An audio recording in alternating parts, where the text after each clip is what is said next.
오늘 달러 대비 원화 환율은 1230원대 후반으로 마무리됐습니다. 작년 10월 이후 석 달째 하락세가 이어지고 있습니다. 네, 미 연준의 금리 인상이 상반기 안에 마무리될 것이라는 기대감이 나오면서 환율이 이대로 1,200원대에 안착할 가능성도 커졌다는 분석입니다. 전민정 기자입니다. 불과 석 달 전만 하더라도 1,400원을 넘나들던 원달러 환율.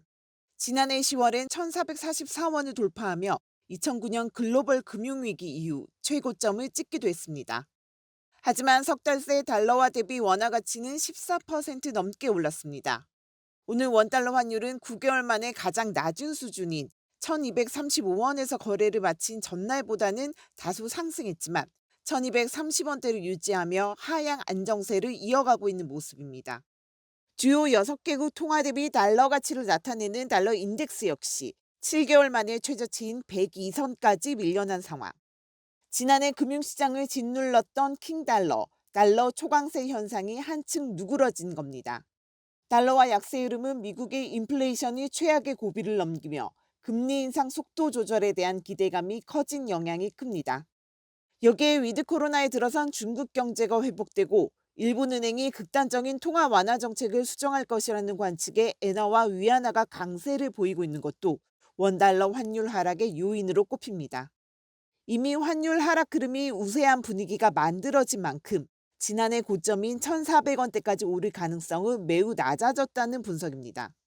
전체적으로는 달러 강세 자체가 끝나고 이제 약세 사이클로 이제 진입을 했다라고 대부분 이제 보고 있고요. 근데 한국 같은 경우는 원달러 네. 환율이 중장기 변동 범위가 1,050원에서 1,250원이거든요. 1,250원 안으로 지금 들어오면 오버슈팅 부분에 대한 조정은 끝났다라고 보입니다.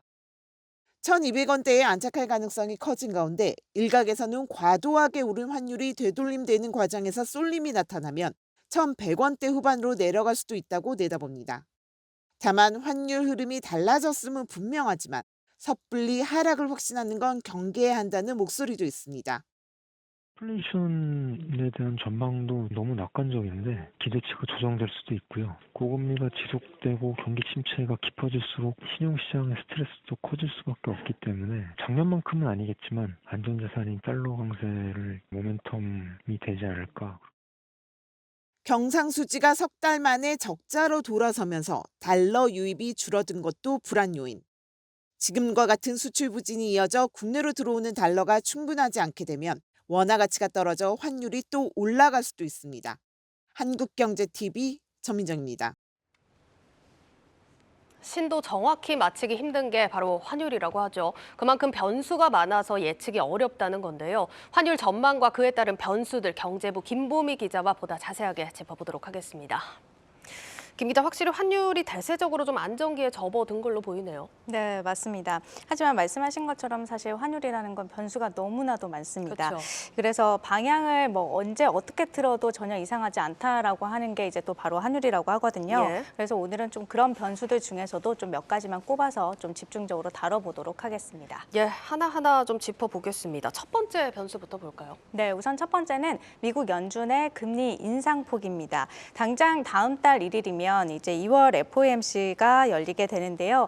여기에서 금리 인상폭이 어떻게 결정되느냐에 따라서 환율이 상승할 수도 있습니다. 그러니까 현재로서는 25bp 인상이 좀 유력한 전망이잖아요. 네, 맞습니다. 베이비 스텝이 기정사실화되는 분위기이긴 합니다. 예. 이렇게 좀 자료화면이 나올 텐데 보시는 것처럼 물가가 조금씩 이렇게 좀 잡히고 있는 모습들이 나타나고 있기 때문인데요. 하지만 이 미국의 고용 지표가 시장 예상보다 훨씬 더 좋은 흐름을 보이고 있어서요. 일각에서는 50bp 인상도 충분히 가능하지 않겠냐라는 얘기가 나오고 있습니다. 맞습니다. 지난달 고용지수가 일단 예상치를 넘어섰고 실업률 같은 경우도 역대 최저였죠. 네, 맞습니다. 그런데 이게 또 고용 지표에서 더 눈여겨봐야 되는 부분이 있는데 이게 바로 실업수당 청구 건수입니다. 1월 첫째 주 기준으로 봤을 때 신규 실업수당 청구 건수는 전주보다 1,000건 감소했고 이게 시장 예상치보다는 10,000건가량 낮은 수치입니다. 또 코로나19 팬데믹 팬데믹 직전인 2019년 이 평균치랑 비교해 보더라도 10,000건 이상 낮은 수치인데요. 사실 이 아마존이나 넷플릭스 또 뭐 메타 등과 같은 대형 IT 기업과 또 금융권 등에서는 이 지난해부터 이 직원들을 대규모로 정리 해고를 하고 있지 않습니까? 네. 이런 거를 고려해 본다면 상식적으로 실업수당 청구 건수도 자연스럽게 늘어야 되는 건데 네. 실제로 통계를 열어봤더니 전혀 반대의 흐름이 나왔던 겁니다. 그러니까 대규모 정리 해고가 있었는데 실업수당 청구 건수는 줄었다. 지금 상황이 이런 건데 어떻게 좀 해석을 해야 될까요? 이게 직장에서 해고된 구직자들이 바로바로 새로운 일자리를 찾고 있었다라고 좀 볼 수가 있습니다. 서비스 직군이라든지 스타트업 등에서 이렇게 해고된 구직자들을 대거 채용을 하면서 받아주고 있었던 건데요. 심지어 급여 수준도 사실 가장 중요한 부분이지 않습니까? 예. 이 급여 수준도 기존의 IT 업계나 금융권에서 받던 것 그 이상으로 높여줬습니다. 그러니까 연준으로서는 달갑지 않은 소식일 것 같은 게 소득이 늘면 그만큼 소비 여력도 커질 테고 또 물가가 올라갈 수 있는 거 아니겠습니까? 네, 맞습니다. 그래서 사실 미국 연준 입장에서는 고용 지표가 꺾여야 뭐 조금 더 과격하게 표현한다라고 한다면 아예 뭐 고용이 아예 박살이 나야 이 소비 여력이 줄면서 물가가 그나마 좀 눈에 띄게 잡힐 텐데 지금 돌아가는 걸로 봐서는 전혀 그렇지 않다 보니까 더 과감하게 금리를 올릴 수도 있다라는 전망이 나오는 겁니다. 박살이 난다는 거는 괜찮은 표현인지 모르겠습니다. 네, 좀 시청자들의 조금 더 와닿는 표현을 위해서 좀 그렇게 알겠습니다. 사용을 해봤습니다. 지금 50bp 인상이 현실화될 경우에는 이제 환율이 상승할 요인이 될 수 있다는 거고, 이제 경상수지 적자로 돌아선 부분, 이 부분도 있습니다. 국내 경상수지 적자, 이게 환율의 변수로 또 지목이 되는 것 같은데 어떻습니까? 네, 맞습니다. 이 경상수지가 적자를 기록했다라는 거는 물건이나 서비스의 수출입 그리고 또 뭐 증권, 뭐 주식, 채권 등의 이런 거래를 종합적으로 다 따져봤을 때 이 국내로 유입된 달러보다는 밖으로 빠져나간 달러가 더 많았다는 의미입니다. 이거는 우리나라의 달러가 그만큼 줄었다는 거고 이렇게 되면 상대적으로 달러가 희소해지다 보니까 그 가치도 또 올라가게 되는데 이게 결국 원달러 환율을 끌어올리는 요인이 될 수 있는 겁니다. 네, 이게 이제 무역 수지 적자라는 것보다는 훨씬 더 큰 개념이죠. 이제 단순히 이제 무역뿐만 아니라 뭐 해외 여행이나 이런 것도 이제 포함을 하는 거고, 우리 기업들이 이제 해외에서 나가서 제3국에다가 해외에서 직접 생산을 해서 내다 파는 이런 것까지 다 포함한 개념이 이제 경상수지인데 경상수지마저 적자를 보인다라는 거죠? 네, 맞습니다. 이게 또 주력 품목인 반도체랑 또 뭐 철강 제품 등에서 수출이 워낙 크게 감소하다 보니까 11월 경상수지가 적자로 좀 돌아선 건데요. 네. 중요한 건 12월은 물론이고 이 올해 상반기까지도 적자가 지속될 것이란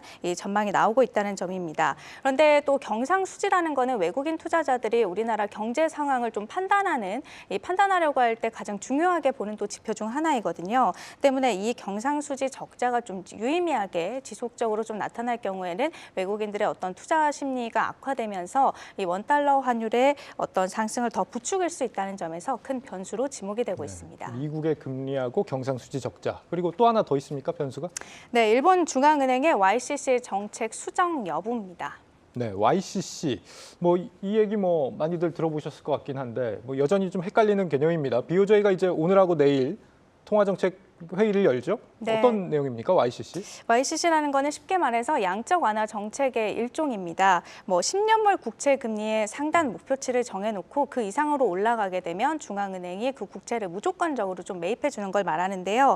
예를 들어서 만약에 목표치를 뭐 1%로 잡아뒀다라고 한다면 이 10년물 국채 금리가 1%를 넘어가는 것들은 무조건 이 무제한적으로 중앙은행이 이거를 매입해 주는 거를 말하는 겁니다. 일본이 이제 워낙 소비가 안 살아나다 보니까 금리는 이제 기준금리는 마이너스 0.1%로 고정을 해놓고 계속 돈을 푸는 이런 방식이잖아요. 네, 맞습니다. 일본은행은 지난달에 이 목표치, 즉 국채를 매입해주는 그 기준선을 0.25에서 0.5%로 좀 올렸습니다. 매입 규모를 일부 줄였다는 건데요. 이 같은 긴축 기조의 엔화 가치가 최근 상대적으로 강세를 나타냈던 거고요. 일본 중앙은행이 이번 회의에서 그 기준선을 0.75 혹은 1%로 더 올리거나 아니면 아예 이 정책 자체를 폐기할 수 있다는 전망이 나오고 있습니다. 이걸 이제 사실상의 이제 금리 인상으로 보는 시각들도 있는 상황인데 네. 이렇게 되면 우리 환율에 영향을 준다라는 거죠? 네, 맞습니다. 사실 자산 배분을 해야 하는 외국인 투자자들 입장에서 이 일본 시장이라는 거는 뭐 증시 규모로 봤을 때나